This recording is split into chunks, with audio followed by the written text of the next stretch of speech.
جلال الماس یو تن افغان ځوان په کمه موده کې 8 تخنیکي وسایل جوړ کړي چې په میدان وردګ ولایت کې د تخنیکي او مسلکي زده کړو د ادارې لخوا په جوړ شوي نندارتون کې نندارې ته وړاندې کړل.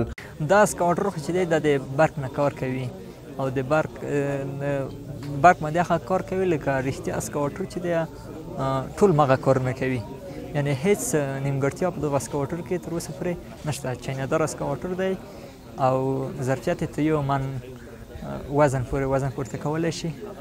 دا د الکوبان د وسپنه د ګرارۍ دي کې موتورونه دي کې د برپاک موتورونه دي کې او داسې پیچونه دي کې سپرینګونه دي کې ځینې جیکونه دي کې چې جیکونه مو ورته جوړ کړي. اصلا جیکونه د دپاره نه راځي خو موږ جیکو سیستم داسې جوړ کړی دی چې د هیڅ د اصلي جیکو سره هیڅ فرق نه کیږي.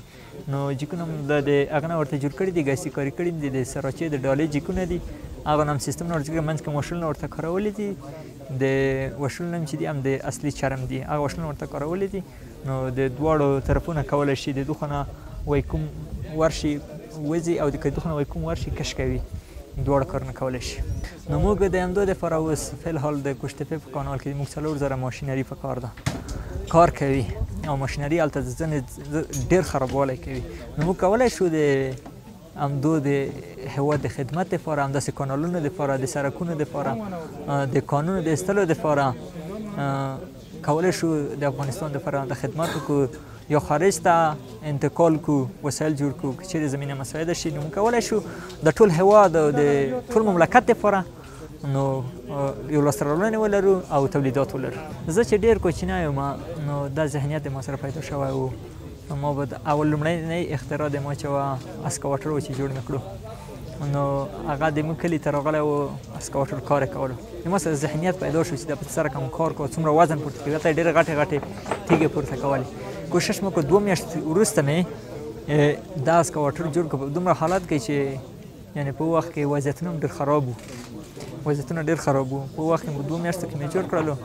نو هماغه اسکاوټر و چې موږ جوړ کړو او بازکونه په وخت کې مې جوړ کړي چې ولایت سطح مو مې لومړه شول. یو 8 ډوله اختراعګانې مې کړي چې نومونه یې درته واخلم: اسکاوټر دی، ابازک دی، روبوتیک دی، برقي موټر دی، دوربین دی، ورپسې د کور د ډیزاین دی، د ډرون تیارې ډیزاین د تر اوسه پورې نیمایي کې پاتې ده، نه ده رسېدلې. ما وخته ځینې هغه ویلې چې د ما ځینې وسایل په نیمګړي پاتې دي، ځکه محصل یم تر اوسه وسایل مې نیمګړي پاتې شوي دي. د یادونې وړ ده چې جلال الماس له دې وړاندې امپور ټوپک هم جوړ کړی و او اوس مهال یې په دغه نندارتون کې خپل 8 نوي جوړ شوي وسایل نندارې ته وړاندې کړل.